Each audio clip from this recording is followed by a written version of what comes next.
Sud Radio, les clés d'une vie, Jacques Pessis. Les clés d'une vie, celle de mon invité. La gloire de votre grand-père Fernandel doit beaucoup à un livre évoquant la gloire d'un père, celui de Marcel Pagnol. Des textes que vous avez choisi de dire pour les transmettre à la nouvelle génération, avec l'accent de Marseille, mais aussi et surtout avec l'accent de la sincérité. Bonjour Vincent Fernandel. Bonjour Jacques. Écoutez, franchement, quel régal à chaque fois que je viens. Ces introductions, ce sont des morceaux de bravoure. On ne vient que pour ça, presque. Ben non, on s'en va là-dessus. Eh bien, l'émission est finie. Merci beaucoup. Surtout pas. Non, surtout pas, parce qu'on a tellement de choses à se dire sur vous, sur votre grand-père Fernandel et sur Marcel Pagnol, puisque vous sortez un audiolib et même un petit livre des textes de Marcel Pagnol destinés aux nouvelles générations. On va en parler à travers des dates clés. Alors, on va commencer par vous, parce que finalement, on vous connaît assez peu. À travers une date clé, c'est le 10 décembre 2001. C'est le jour où commence une chaîne qui s'appelle Match TV. Exactement. Où vous avez débuté, je crois. Tout à fait, le 10 décembre 2001. Vous voyez, je ne pensais pas que ça remontait à si longtemps. C'est une chaîne qui était lancée par le groupe Lagardère. Oui. En fait, Jean-Luc Lagardère était très traumatisé par le fait d'avoir perdu la 5, a lancé cette chaîne, qui n'a pas marché parce qu'elle était trop en avance sur son temps. Oui, ou alors qu'il n'a pas su garder, on ne sait toujours pas. Mais vous savez, parfois on est en avance et puis on ne le sait pas soi-même. Alors donc, vous êtes animateur et journaliste spécialisé sur cette chaîne, Vincent Fernandel. Oui, tout à fait. J'ai commencé aux côtés de Frédéric Lopez. Il y avait une très joyeuse bande de chroniqueurs à l'époque. Et c'était sous l'impulsion de Jean-Louis Rémilleux, qui était aussi producteur de Saga, à l'époque sur TF1. Et qui était patron de la chaîne Match TV. Absolument. Et j'étais venu en invité une fois. Et Jean-Louis Rémilleux m'avait dit, vous n'avez jamais pensé à faire de la télévision en tant qu'animateur? Moi, j'étais en études d'audiovisuel. J'ai dit, monsieur, moi, je suis dans l'ombre. J'ai peur de trop bronzer et de prendre des coups de soleil sous les sunlights. Mais il a réussi à me convaincre pour deux raisons. D'abord parce qu'il m'a dit, que je m'amuserais beaucoup, ce qui a été le cas. Et puis parce que j'avais 20 ans et que le salaire était assez coquet pour s'amuser. Par conséquent, j'ai fait ça pendant 1 année et demie, 2 ans, jusqu'à ce que la chaîne périclite. Et ensuite, j'ai continué dans le journalisme, mais dans l'ombre cette fois-ci. Et puis, j'ai repris ensuite des études de théâtre parce que j'avais 20 ans sur Match TV. Je me suis beaucoup amusé, mais j'avais quand même une soif d'apprendre autre chose et de ne pas trop tôt me propulser trop vite dans les médias. Voilà, donc je remercie ces gens qui m'ont fait confiance et aussi Frédéric Lopez que je croise régulièrement, qui est un garçon délicieux et on garde tous les deux un très bon souvenir de Match TV. Surtout qu'il y avait des chroniqueurs quand même débutants. Il y avait Sylvie Tellier. C'est vrai. Il y avait Linda Lacoste. Oui. Alessandra Sublet que personne ne connaissait. C'est vrai. Et un certain Éric Zemmour. Absolument. On était tous une grande bande de copains comme ça et on s'entendait très bien et vraiment c'était un peu l'équivalent Match TV pour ceux qui s'en rappellent des radios libres finalement. C'était une chaîne du câble Match TV. Et donc les moyens étaient assez colossaux et à la fois très artisanaux. C'est-à-dire qu'il y avait beaucoup d'argent, mais à la fois c'était fait de briques et de broc et c'était ça qui était très rigolo. Moi j'ai fait des sujets, je vais vous dire, mon tout premier sujet de journaliste, attention le mot là je le mets avec un petit J, de journaliste à la télévision, c'était, tenez-vous bien, Julie Pietri à la fête de la saucisse et de la bière à Douai. Ah oui, figurez-vous. C'est un sujet. Voilà, oui. c'est la première fois que je faisais un sujet à la télévision. Ce qui m'a d'ailleurs valu à l'époque une lettre recommandée, figurez-vous, parce qu'il paraît que j'avais pas été très gentil avec elle. Mais elle voulait pas nous parler, Julie. Non. Elle ne voulait pas nous parler. Donc par conséquent, j'ai interviewé les gens sur la foire, vous voyez, et elle l'a mal pris malheureusement. Mais après, ça s'est arrangé parce que nous avons quelques copains communs et ça s'est bien passé. Donc j'ai fait, comme vous le voyez, une entrée absolument fracassante dans le monde des médias, mon cher Jacques. Et ensuite, il y a eu une autre émission sur une autre chaîne, E-Entertainment, avec Sandrine Quétier qui débutait aussi. Tout à fait. Alors, ce qu'il faut savoir en préambule, mon cher Jacques, c'est que toutes les chaînes sur lesquelles j'ai travaillé ont fermé. Donc, il y a une constante dans ma carrière télévisuelle tout de même. C'est celle-ci, c'est pas rien. E-Entertainment, ça s'est fait un petit peu par hasard aussi, finalement. Je cherchais du travail à cette époque-là, comme beaucoup de gens. Et puis, j'ai vu qu'il y avait un casting pour une chaîne de télévision américaine. Et ma compagne de l'époque, qui travaillait en télévision, m'a dit, écoute, vas-y, qu'est-ce que tu risques? Et j'y suis allé. Et on avait fait un essai avec Sandrine Quétier à l'époque, ça s'était bien passé. Et j'ai débuté sur cette chaîne qui était franco-américaine. Alors pour tout vous dire, la France la regardait pas beaucoup, les Américains encore moins.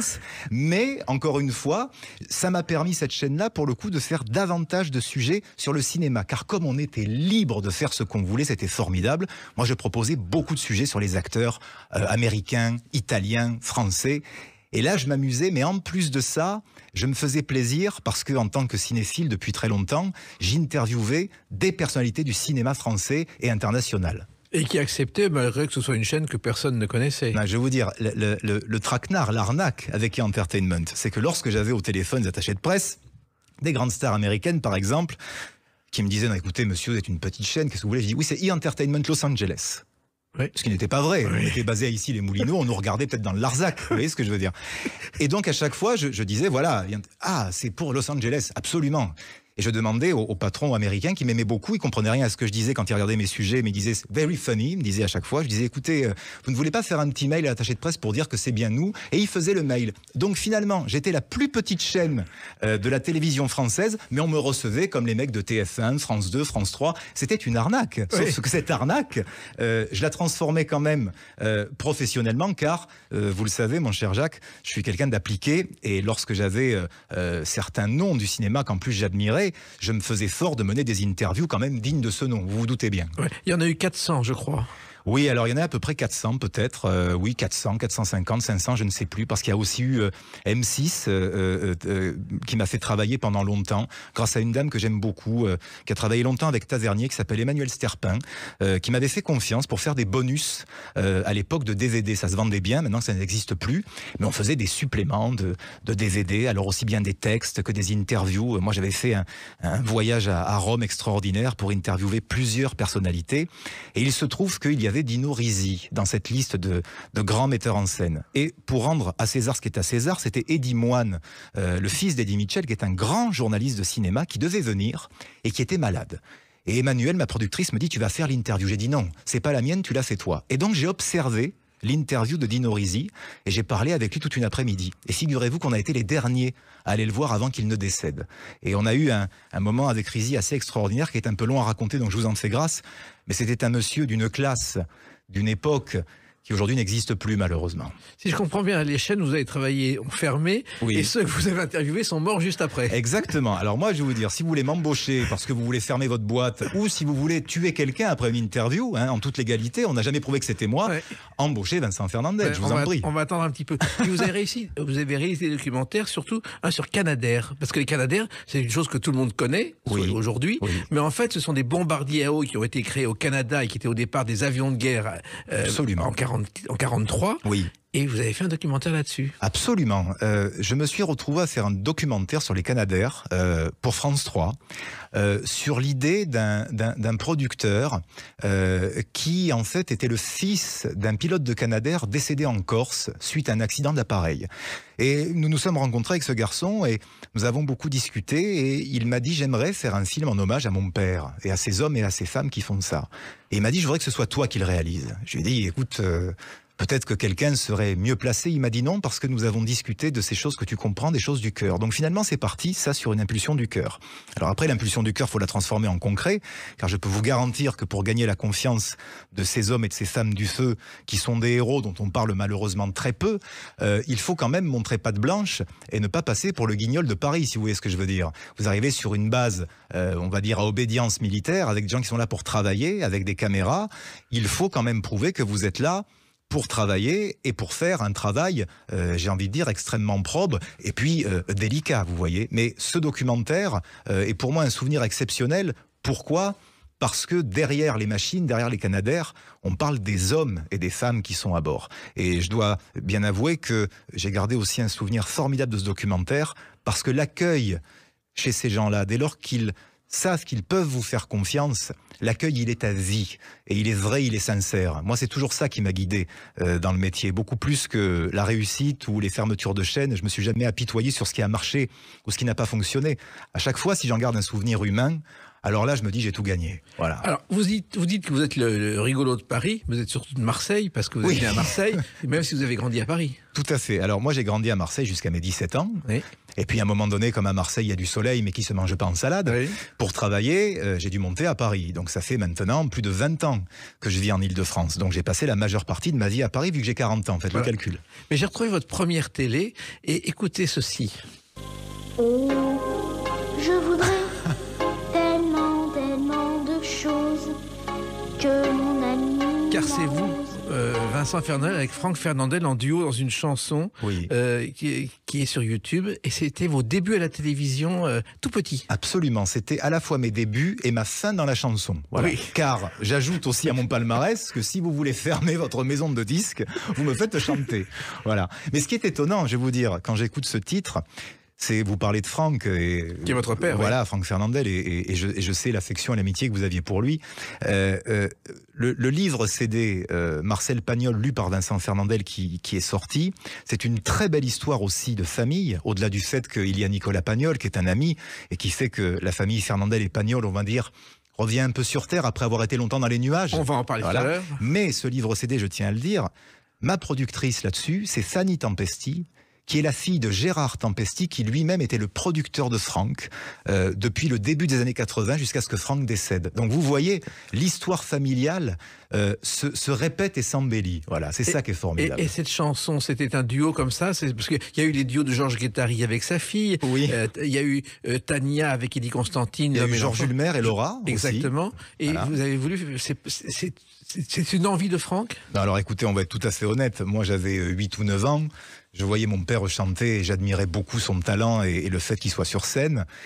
C'était les années 80-90. N'importe qui pouvait faire un 45 tours à l'époque. Et mon père a dit, ça lui fera un souvenir, on va le faire. Donc on l'a fait.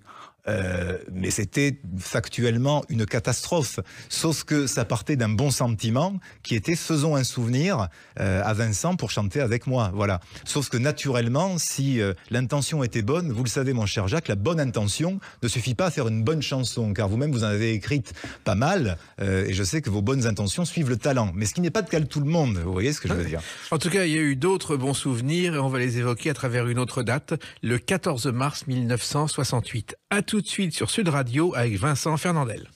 Sud Radio, les clés d'une vie, Jacques Pessis. Sud Radio, les clés d'une vie, mon invité Vincent Fernandel.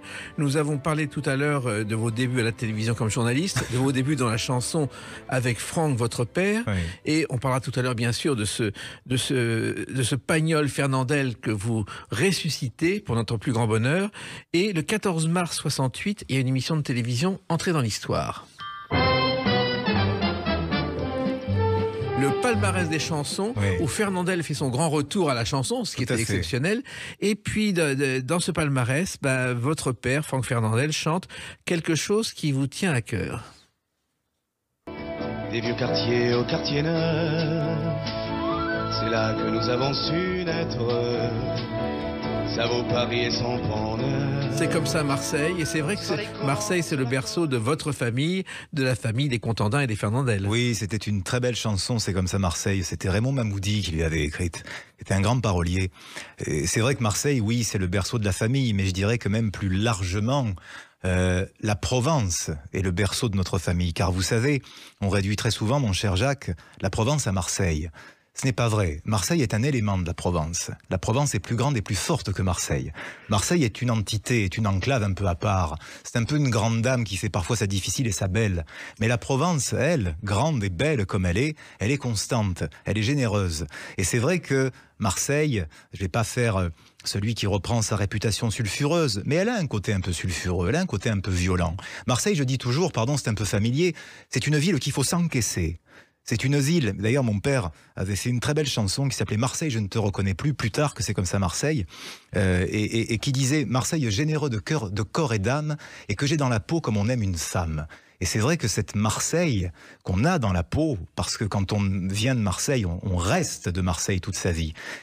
Il y a des moments, elle donne des câlins, et d'autres des chagrins d'amour. C'est assez ambigu le rapport à Marseille, mais on n'en sort jamais. Par contre, la Provence, alors là c'est paisible. C'est comme chez une vieille tata qui vous couve, qui vous fait la daube, où on se régale, on prend le temps. Vous voyez, Marseille, la Provence, c'est pas tout à fait la même chose. On est d'accord. Alors, j'en viens à cette émission du palmarès des chansons parce que Fernandel, qui ne chantait plus, avait accepté de revenir. Oui. Franck, votre père, bien sûr, est dans le coup. Il chante avec lui. Et dans cette émission, il y avait quand même Jean Lefebvre qui chantait Simplet, les Charlots qui chantaient Barnabé et Christian Marin qui chantait Ignace. C'est-à-dire que ces chansons, aujourd'hui, ont traversé le temps, elles continuent à être d'actualité, ce qui est étonnant. Écoutez, je suis assez mal placé pour dire si ça traverse le temps, parce que, voyez-vous, moi, je suis né là-dedans. Donc finalement, ces chansons et ces souvenirs vivent en moi constamment. Après, c'est vrai, je constate que les générations d'aujourd'hui, ne serait-ce que grâce aux parents ou aux grands-parents, écoutent encore et connaissent tout ça. Et je crois qu'il y a même un un regain d'intérêt aussi peut-être pour cette chanson, ce café-concert, ce qu'on appelait les chansonniers. Ces chansons drôles et grivoises, mais aussi à histoire, qui racontent quelque chose. Parce que je crois, mon cher Jacques, qu'aujourd'hui, on est quand même en pénurie un peu d'histoire. Ouais, que ce soit au cinéma, que ce soit en littérature, que ce soit en chanson. Je ne dis pas que tout n'est pas bien aujourd'hui et que tout était mieux avant, mais j'attends de voir demain. Voilà. Et en attendant demain, c'est vrai que parfois il est agréable de se replonger dans ces moments, mais pas que de Fernandel ou de Franck Fernandel. Il y a un patrimoine de chansons françaises extraordinaire. Oui, mais aujourd'hui notre sujet c'est Fernandel, et moi quand j'écoute Félicie aussi, je me dis que les réseaux sociaux se déchaîneraient si la chanson sortait aujourd'hui. Ah, mais vous savez, mon cher Jacques, si nous allons par là, il y a bien des choses aujourd'hui qui sont encore regardées, écoutées et lues, et dont je m'étonne d'ailleurs, le premier, compte tenu de cette espèce de doxa mal dégrossie qu'on veut nous faire passer à tout crin, qu'on les autorise encore. Et pourtant, c'est toujours là.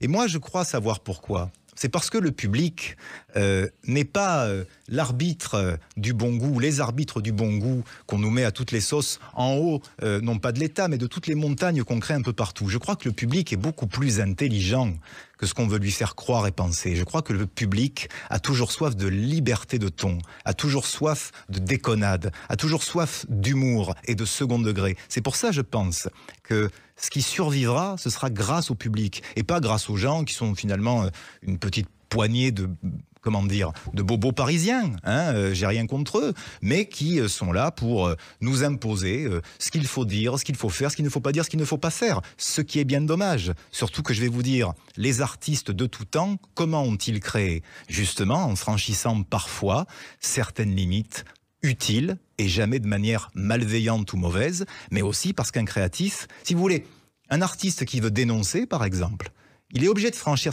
certaines limites pour montrer ce qu'il dénonce. Or, aujourd'hui, c'est plus compliqué. Voyez-vous ? Bon, après, je ne vais pas m'étendre sur le sujet. Non. Je ne me présente pas à la mairie de Paris ni de Marseille. Mais voilà, il faut le dire. Il faut le dire, mais en même temps, moi, j'en viens à Fernandel, parce que Fernandel a commencé discrètement à Marseille, dans la région avec des petits cachets. Il est monté à Paris au moment où il le fallait. Parce qu'à cette époque, il y avait Mayol, il y avait Rému. Les Marseillais étaient en train de conquérir Paris. Mais absolument. Et je vais vous dire, non seulement les Marseillais étaient en train de conquérir Paris, mais je crois que celui qui a conquis Paris tout le premier, c'est quand même Marcel Pagnol. Car on oublie très souvent que Pagnol a commencé au théâtre en 1925 ou 26 avec une pièce qui s'appelait Jazz, qui n'est pas sa première pièce. Il en avait écrit 2 autres auparavant en les co-signant et une sous un pseudo, mais sa première c'était Jazz. Ensuite est venu Topaz, qui a fait je crois 5000 ou 6000 représentations, et ensuite Marius. Et on va en parler justement de tout ça, mais moi j'en reviens à Fernandel, parce que ce qui me frappe, c'est que Mayol arrive à Paris, Rému arrive à Paris, et Fernandel arrive au même moment. Absolument. Et fait un triomphe à Bobino, ce qui n'était pas imaginable. C'est-à-dire d'un côté il y avait Pagnol pour le théâtre, et de l'autre côté il y avait Fernandel pour la chanson. Oui, absolument. Et c'est vrai qu'il est devenu tout de suite un symbole de Marseille et d'une certaine joie de vivre. Mais oui, mais parce que, vous savez, je crois aussi que mon grand-père avait cette joie de vivre en lui. Et qu'on ne ment pas au public, il le disait lui-même, pendant 50 ans. Il avait cette authenticité, cette joie de vivre. Et ce physique et cette voix extrêmement communicatif. C'est pour ça que mon grand-père, mais comme des tas d'autres, ont réussi sur le postulat de l'authenticité. Oui, et des chanteurs qui étaient en même temps déjà un peu comédiens. Absolument. Mais au départ, vous savez, si l'on remonte à la quasi-préhistoire, pour les jeunes de 20 ans qui nous écoutent, Rému, Fernandel, même Gabin, on le sait un peu moins, ont commencé par quoi? Par le music-hall, où il fallait à la fois mêler des talents d'acteurs et une technique d'interprète, de chanteur.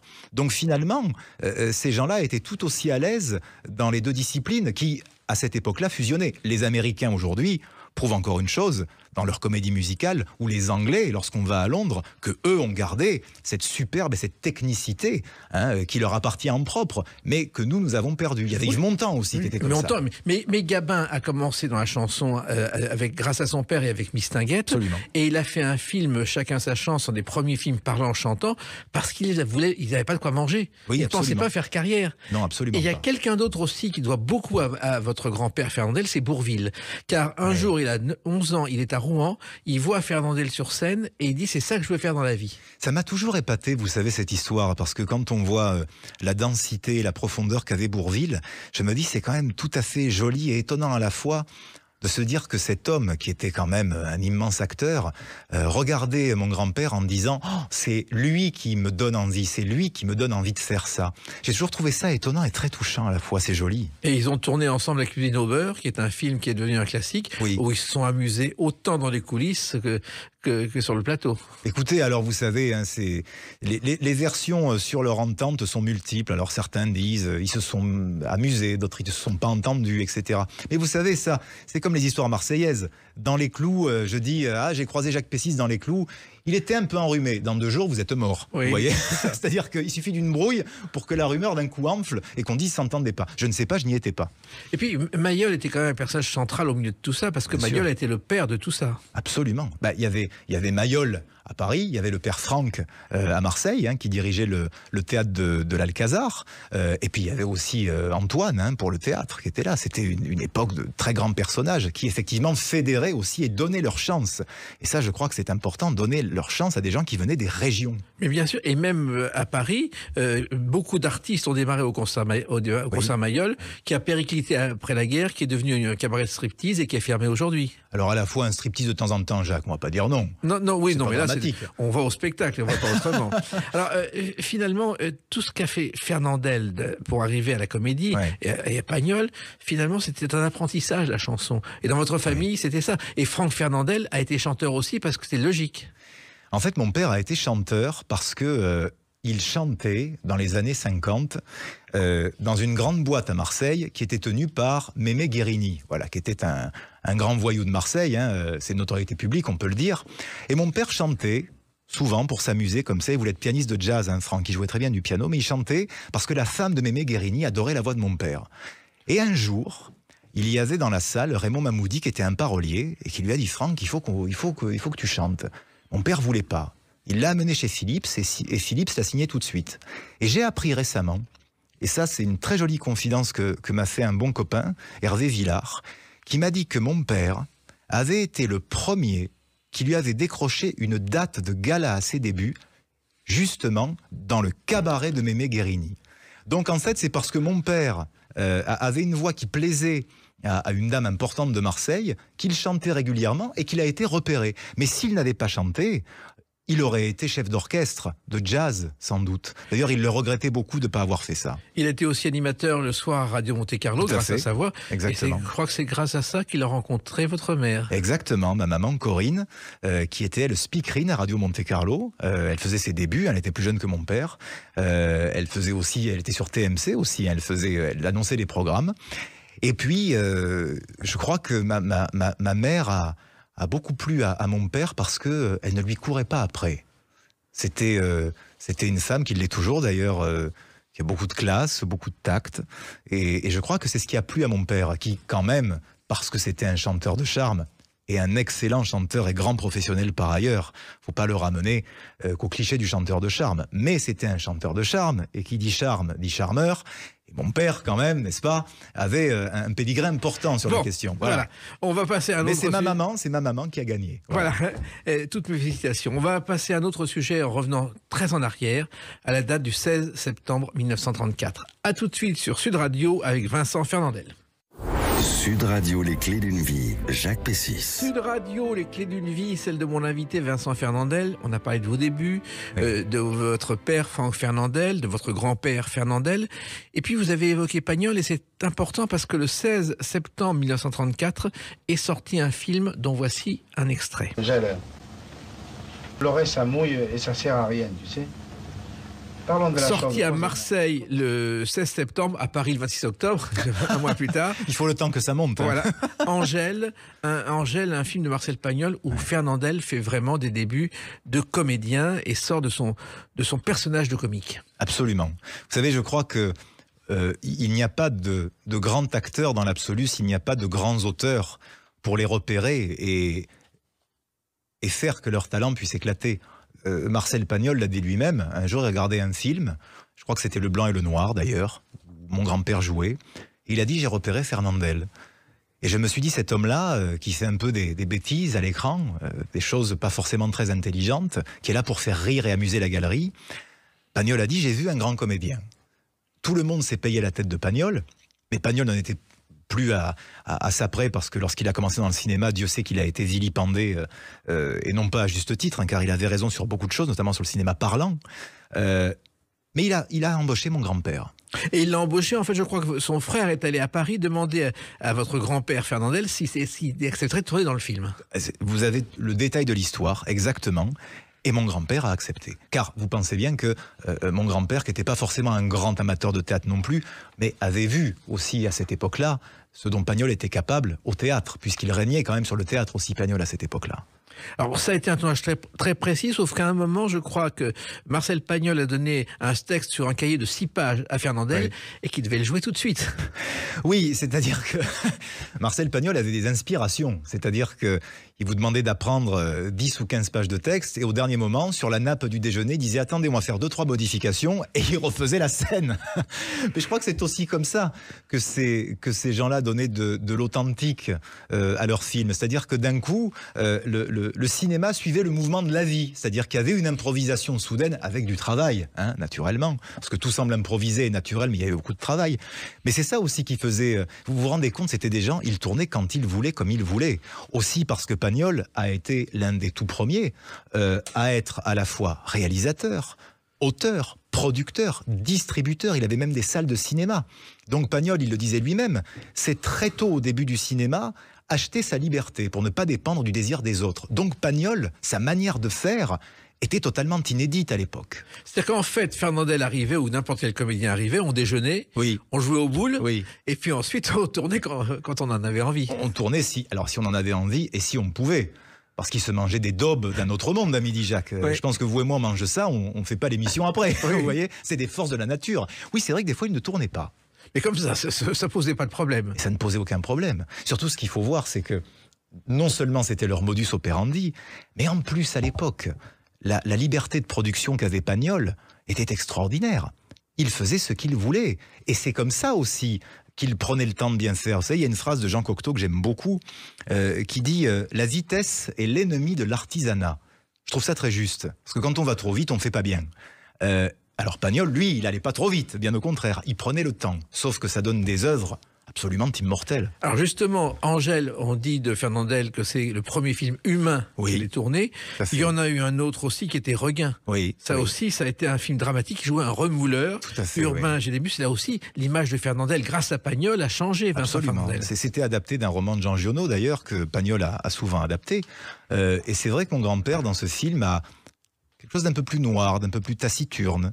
Je pense aussi que Pagnol a contribué immensément, mais pas juste sur les quelques années après que Fernandel ait fait ses premiers films avec lui, mais a contribué pour Fernandel sur toute la carrière de mon grand-père, à lui obtenir parfois des rôles dramatiques, on lui faisait confiance, parce que le référentiel, à cette époque-là, c'était Fernandel peut tout jouer dans le dramatique parce qu'il y a eu Pagnol. Exactement. C'est extraordinaire. Et Regain, finalement, c'est un sujet d'actualité puisque les campagnes se vident et le village d'Aubignan dans le film ne comptait que 3 habitants et Pagnol se serait inspiré de Redortier, à 30 km de Carpentras, qui aurait perdu son dernier habitant dans les années 40. Alors ça, je l'ignorais, mon cher. Ouais, je suis content. Ah ben écoutez, vous m'apprenez toujours quelque chose quand je viens. J'ai failli attendre, comme dirait l'autre. Et ce film a quand même obtenu le meilleur film en langue étrangère au Circle Award 1939 aux États-Unis. Tout à fait, sauf que personne ne s'est déplacé pour aller chercher la récompense. Ah bon? Non. Pourquoi? Mais je ne sais pas. Ça devait être trop loin, ou alors ils n'y ont pas cru, j'en sais rien. À la fin de déjeuner, on n'avait pas de... Déjà qu'ils n'arrivaient pas à tourner sur le lieu du tournage, après avoir mangé, s'il fallait prendre l'avion pour les unités de States, comme on disait là-bas, vous vous rendez compte de l'expédition. Et il y a un autre film qui a aussi beaucoup compté dans la complicité entre Fernandel et Pagnol. Écoutez. Mais je ne veux pas vous dire un poème, ni vous chanter une chanson. Ce serait une tricherie. Parce que si le poème est beau, vous pourriez en attribuer le mérite au récitant. Voilà, le Spoons. Et le Spoons, c'est le classique des classiques. Ben, je vais vous dire, le Spoons, ce qui est formidable, c'est que lorsqu'on regarde ce film avec près de 70 ans ou 75 ans de recul, on se dit, c'est l'histoire de milliers et de milliers de gens qui sont attirés par, non pas l'art, mais par la célébrité. Et moi, je suis bien placé pour vous le dire, parce que j'ai bossé avec des acteurs pendant à peu près 12 ans, en tant que directeur d'acteurs et professeur de théâtre. Et c'est vrai que des Spoons, alors heureusement, il n'y en a pas beaucoup, mais des gens qui voient la gloire et le rayonnement comme un aboutissement en soi, il y en a beaucoup.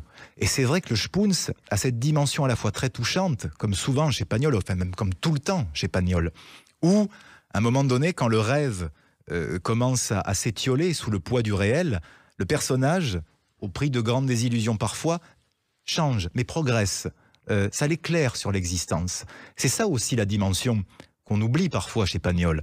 Ce n'est pas qu'un amuseur méridional, c'est aussi un auteur qui a cerné la psyché humaine avec une maestria énorme. Et il n'y a pas que des films méridionaux chez Pagnol. Il y a beaucoup de films qui se passent également à Paris ou dans d'autres régions, voyez-vous. Et le Spoons, je crois que c'est Willy, son chef opérateur sur Angèle, Oui. qui avait repéré un monsieur qui venait avec des totalement délirant, qui était en haillons, qui disait mon valet ne m'a pas préparé mes vêtements. Et c'est lui qui a trouvé le mot le Spoons. Et je pense que c'est l'idée du film vient de là. Alors écoutez, moi j'avais aussi entendu dire, ça vous voyez, vous me l'apprenez également, j'avais entendu dire aussi que mon grand-père ou Marcel, je ne sais plus, avait repéré un monsieur qui portait souvent des habits chez le teinturier ou chez le retoucheur.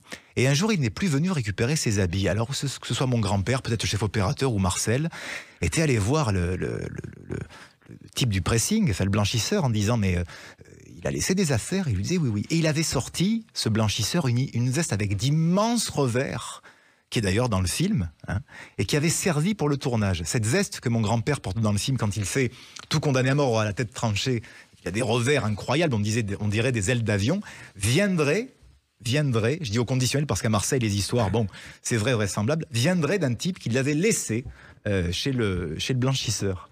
Alors, en même temps que le Spoons, ils ont commencé à tourner La fille du Pulsatier, parce que ou travaillait pas, ou travaillait beaucoup. C'est ça. Et il y a une scène qui a dû être refaite 6 fois, je crois, Oui. parce que Fernandel s'effondrait en larmes quand il devait jouer la scène de la grand-mère. Oui, ça c'était dans Naïs. Oui, Naïs aussi. Ça c'était dans Naïs, oui, où il parle de sa grand-mère. Oui, alors les petits bossus, Madame Rostin, un bossu sans grand-mère, c'est un bossu tout court. Et quand il dit aussi les grand-mères, Madame Rostin, c'est comme le mimosa, c'est doux et c'est frais et c'est fragile.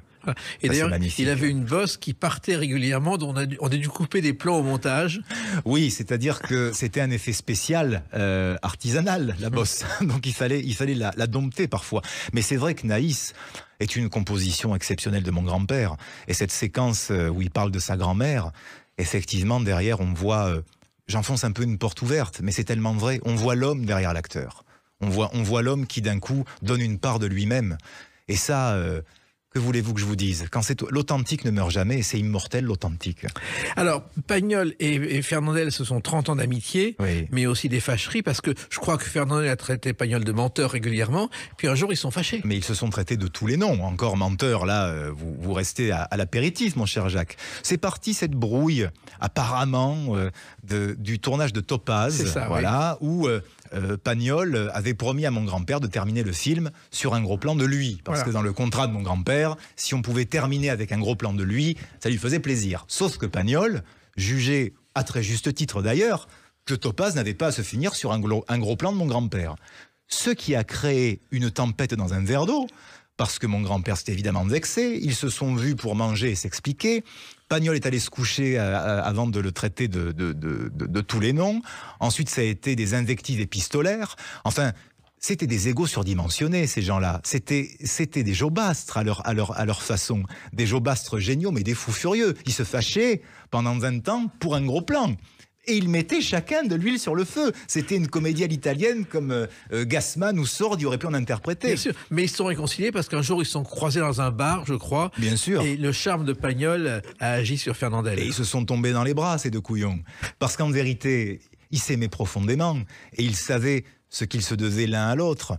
Et puis de toute façon, des hommes comme ça, avec un passif si fort, une amitié si forte, ne pouvaient pas se passer à côté toute leur vie pour des chamailleries d'artistes. Vous voyez ?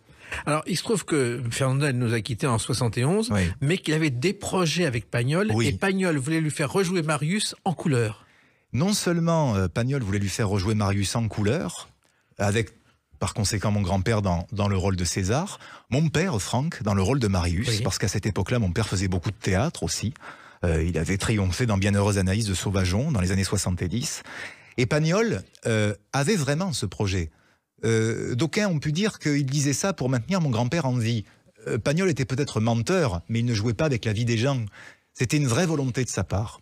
Et lorsque mon grand-père est mort, Pagnol a abandonné l'idée. Car mon père me racontait que pendant un temps, Pagnol avait continué à faire des castings pour trouver un nouveau César et qu'à chaque fois, il était déçu. Et finalement, Pagnol a dit on abandonne. On abandonne parce qu'on ne retrouvera jamais l'équivalent de Jules, donc Rému, et ni l'équivalent de Fernand, donc Fernandel. Voilà. Je crois que c'était aussi une histoire d'éthique, à mon avis. C'est-à-dire que Pagnol avait promis quelque chose à un ami. Je pense qu'il a voulu aussi tenir sa promesse. C'était aussi ça, ces gens-là. Et on dit que parmi les 150 films de Fernandel, ceux avec Pagnol sont les plus beaux. Ah, moi, je suis d'accord. Après, mon grand-père a eu des metteurs en scène incroyables, comme Henri Verneuil, par exemple, avec qui ils ont fait des films extraordinaires. Il y a eu Duvivier également. Mais c'est vrai que les films avec Pagnol, ça parle du berceau, de leurs racines, de leur identité. Donc, fatalement, ce sont des films plus réussis que les autres. Voyez-vous, par exemple, Topaz est un film que j'aime moins. C'est un film où déjà Pagnol et Fernandel sont devenus des vedettes. Où c'est un film qui sent un peu plus le vedettariat. Et l'intrigue, je pense, devait être meilleure au théâtre.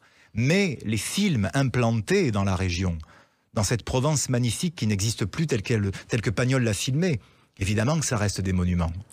Un autre monument qu'on va évoquer, futur monument, c'est à la date du 27 octobre 2023. A tout de suite sur Sud Radio avec Vincent Fernandel. Sud Radio, les clés d'une vie, Jacques Pessis. Sud Radio, les clés d'une vie, mon invité est Vincent Fernandel. On a parlé de vos débuts, de votre grand-père, de votre père, de Pagnol. La synthèse, le 27 octobre 2023, sort un livre audio avec 3 larges extraits de Pagnol. Et on va écouter un extrait. Hé, l'ami, je vis un garçon de mon âge qui me regardait sévèrement. Il ne faut pas toucher les pièges des autres, dit-il. Un piège. La gloire de mon père, par Vincent Fernandel. Alors, ce sont des livres audio avec des dessins. C'est pour toucher une nouvelle génération. Absolument, c'est sur l'initiative et l'idée, et je vous l'ai dit tout à l'heure, de ma productrice Fanny Tempesti, qui me suit depuis maintenant bien 5 ou 6 ans, et qui m'a dit, il faudrait que tu fasses du Pagnol pour les jeunes, pour la jeunesse, pour les petits, pour les pitchounets, pour leur faire découvrir l'œuvre de Pagnol, comme une porte d'entrée, si vous voulez. L'idée était excellente, donc on s'est dit, allons-y, faisons-le. Prendre des extraits, les plus beaux extraits, enfin, tout est magnifique, mais en tout cas, quelques extraits choisis, dirons-nous, de La gloire de mon père, du château de ma mère et du Temps des secrets, qui sort en livre CD illustré par Gérald Gerlet, qui fait des illustrations magnifiques. Ce n'est pas l'intégralité, bien sûr, des textes, ce serait trop long, mais c'est pour donner à la jeunesse une initiation de Marcel Pagnol, pour que déjà, dès le plus jeune âge, ils se disent, tiens, c'est beau comme histoire, c'est joli, c'est sympathique, ce qui se passe entre ces petits-enfants dans cette garrigue et cette Provence. C'est pour sensibiliser, en fait, c'est une porte d'entrée. Oui, alors comment choisir des extraits parmi les textes que je crois qu'un jour, en 60, sur Radio Monte-Carlo, Pagnol a enregistré La gloire de mon père, et ça faisait 4 heures. Mais c'est très long. D'autant, je vais vous dire que je me suis confronté également à l'exercice de l'intégralité d'un texte de Pagnol, car chez Audiolib, en janvier et février 2024, sortiront Jean de Florette et Manon Dessources, texte intégral que j'ai eu la chance d'interpréter pour le marché du livre audio. Quand vous traversez un Pagnol en entier, le résultat, c'est à peu près 8 à 9 heures par roman. Donc là, si vous voulez, le livre CD qui sort chez Fleurus, pour la jeunesse, c'est 60 minutes d'extrait de 3 œuvres. Donc effectivement, la difficulté, c'est de sélectionner des choses qui soient pertinentes, où il se passe aussi des choses, où il y a un petit peu d'action, et surtout de maintenir une cohérence pour pas qu'on ait l'impression qu'on a charcuté Marcel Pagnol, voyez-vous.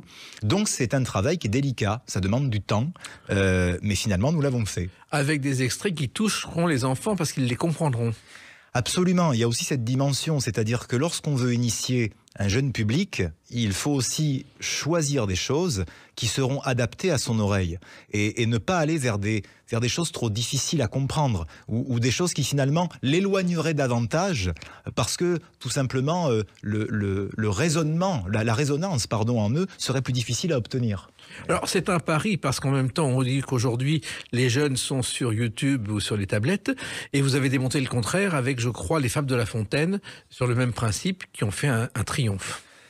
Écoutez, un triomphe peut-être pas, mais ça a bien marché en tout cas. Merci Jacques de m'offrir le mot triomphe. Non, vous savez, je crois Jacques, moi je fais beaucoup de déplacements, je fais beaucoup de dédicaces, de lectures, etc. Et je constate une chose, moi je n'ai pas des chiffres sous les yeux pour savoir si les gens lisent plus ou regardent plus YouTube, je n'en sais rien. Moi je ne peux dire que ce que je vois. Hein. Mais ce que je constate, c'est que les petits comme les parents, quand vous leur racontez une histoire où il n'est pas question d'écran, d'images et de montage épileptique dans tous les sens, ils écoutent. Pourquoi ? Parce que depuis que l'homme est l'homme, eh bien, il se régale à écouter des histoires, à imaginer ses propres images et à faire son propre film. Et je ne pense pas que l'histoire, l'incarnation de l'histoire par le conteur, par exemple, ce qui est mon métier, je pense que ça ne mourra jamais, car on a toujours besoin, pas tant de raconter des histoires, mais d'avoir les histoires comme vecteurs de liens humains. C'est surtout ça qui compte aussi, le vrai, le concret, le tangible. Et il y a la façon de le raconter aussi, c'est pas simple. Alors vous avez fait du théâtre, vous avez une école de théâtre, donc le comédien est là, mais c'est un ton particulier pour dire du Pagnol et se faire entendre par les jeunes.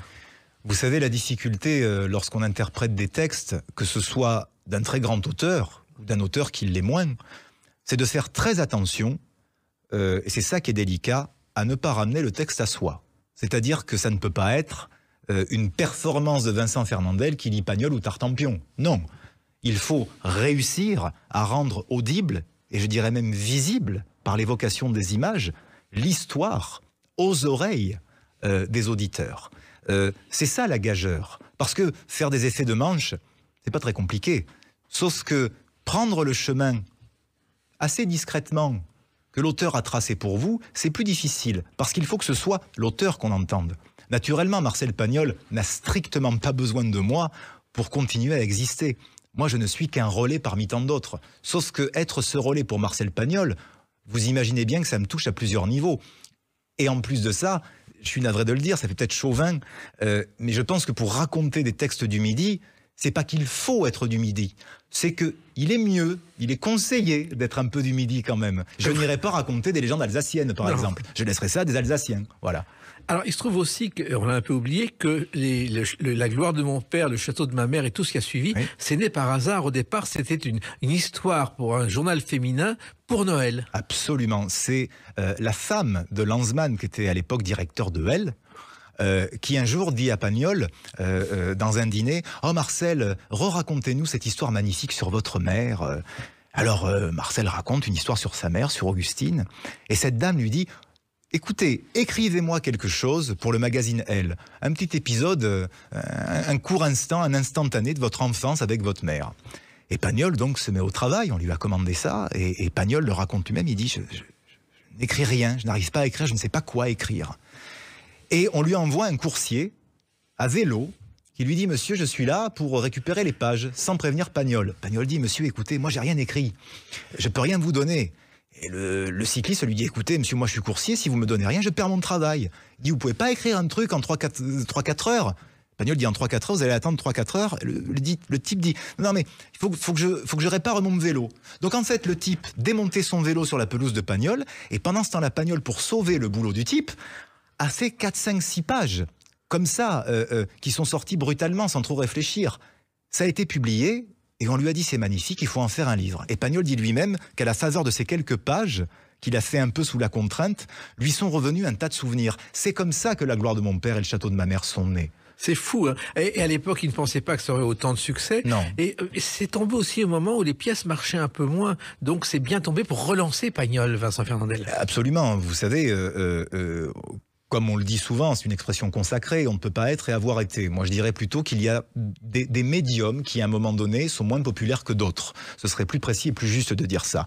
Pagnol, quand il écrit La gloire de mon père, le château de ma mère, on est à une époque où le cinéma de Marcel Pagnol n'est pas dépassé, mais on arrive avec un cinéma plus ambitieux, avec plus de moyens. Le cinéma en couleur n'est pas bien loin non plus. Le théâtre... comme disait Louis Jouvet, le cinéma c'est devenu du théâtre en conserve, donc ce qui fait que les gens vont un peu plus dans les salles, ne délaissent pas le théâtre certes, mais le cinéma est plus populaire. Et c'est vrai que Marcel Pagnol, aussi de son propre aveu, il faut le savoir, il le dit, moi je suis devenu homme d'affaires en devenant producteur de mes films, à vendre les droits, s'occuper de tout ça. Il dit, moi je n'ai plus le temps de faire des pièces ou d'écrire des films. Mais je crois que La gloire de mon père et Le château de ma mère ont redonné à Marcel le temps de faire quelque chose sans le brouhaha du show business et de revenir un peu en lui-même, de se faire ses propres confidences à lui-même et de les coucher sur le papier. C'est aussi pour ça Pagnol était très occupé.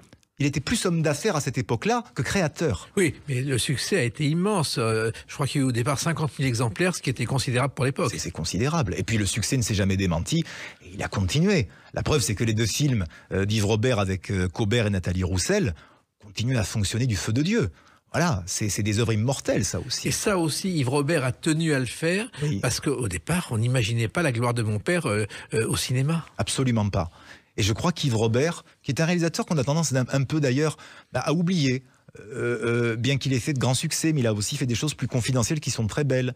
Yves Robert avait ce tact et cette poésie justement pour réaliser ses films, qu'il tenait immensément à faire parce qu'il connaissait aussi, Yves Robert, Marcel Pagnol personnellement. Et Yves Robert, déjà, La guerre des boutons, quand c'est sorti, personne n'y a cru. Absolument. Il a engagé tout son patrimoine, oui. Et ça a été un triomphe. Voilà, mais c'est pour ça aussi qu'Yves Robert est un homme que j'ai toujours beaucoup admiré parce que il faisait des coups en disant ça marchera sur l'instinct et sur la passion, voilà. Et ça se voit dans les films qu'il a réalisés. Je crois que c'est Louis Nucera qui avait adapté La gloire de mon père au départ, qui était un écrivain qui adorait les chats, qui était un écrivain niçois. Oui. Donc, et ensuite, il y a eu Jean-Pierre Darras qui a fait des voix extraits du livre.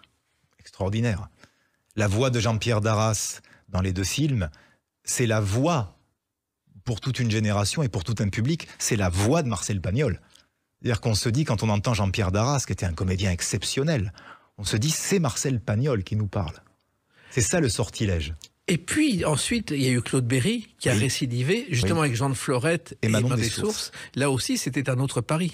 Je vais vous faire une confidence, je n'ai jamais vu ces 2 films. Ah bon? Et non, parce que Jean de Florette et Manon Dessources, qui sont mes 2 Pagnols préférés, je les ai découverts à l'adolescence, je les ai lus, et j'ai trouvé les romans tellement extraordinaires que je suis toujours allé à reculons pour voir les films. Et aujourd'hui, j'avoue cette lacune de cinéphile. Je n'ai jamais vu l'adaptation de Claude Berry de Jean de Florette et de Manon Dessources. Alors que j'adore Yves Montand, Daniel Auteuil, enfin toute l'équipe qu'il y a là-dedans, je l'adore. Mais j'ai jamais vu parce que j'ai en moi une interprétation très personnelle qui vient de l'enfance, de l'adolescence, de ces 2 romans qui, oui, vers 12-13 ans, m'avaient immensément marqué. Alors que La gloire de mon père et Le château de ma mère, j'ai découvert ça d'abord au cinéma. Alors, il se trouve que Manon Dessources, Emmanuel Béard lui doit sa carrière. Elle avait eu 2 échecs. Elle devait tourner dans un film pirate de Polanski. Oui. Elle devait tourner avec Zulawski, ça n'a pas marché. Et elle a trouvé Manon Dessources. Et les 2 autres films auxquels elle a échappé, eh bien, sont devenus des échecs. Oui. Et elle est devenue star grâce à Manon Dessources. Tout à fait. C'était Kinski qui avait remplacé dans Pirate, c'est ça? Natacha Kinski. Non, c'était Emmanuelle Seigné qui était tombée amoureuse de Polanski. Oui. Effectivement. Et Sophie Marceau dans Zulawski de la même manière. Oui, tout à fait. Alors, il se trouve que Pagnol, aujourd'hui, on en parle beaucoup, et je sais que vous avez été le seul à venir de Paris à Marseille pour une conférence de presse de Nicolas Pagnol défendant le château de la Busine au moment où il le fallait. Alors écoutez Jacques, et ce n'est pas de la fausse modestie, je ne veux pas m'attribuer un mérite trop grand. Je me suis déplacé à Marseille assez récemment, effectivement, pour soutenir Nicolas dans le conflit qu'il oppose à certaines personnes qui voient soudainement d'un très mauvais œil qu'il administre le château de la Busine, et avec grand succès depuis bien des années. Je n'ai pas été le seul à soutenir Nicolas Pagnol. Sauf que, pour moi, il me paraît tout à fait logique que si, par exemple, vous faites des travaux dans votre maison, mieux que de vous dire bon courage avec les pots de peinture, de venir au moins une journée pour peindre un mur avec vous. Voilà. Mais je ne mérite pas une médaille, mon cher Jacques, car lorsque je soutiens quelqu'un, et vous savez que je suis très discret dans les médias et que je ne soutiens jamais personne et la cause de personne, parce que ce n'est pas mon rôle, et tout le monde s'en foutrait, je suis allé avec Nicolas à Marseille, juste pour faire acte de présence. Mais de présence, mon cher Jacques, je tiens à le dire, amicale, pas professionnelle. Et j'ajouterais même une chose, c'est que ce n'est pas parce que Nicolas Pagnol est mon ami que je suis descendu. C'est parce qu'en plus d'être mon ami, il se trouve que c'est un garçon propre, que c'est un garçon avec une énorme éthique, que c'est un garçon que malheureusement, on salit d'une manière assez mesquine.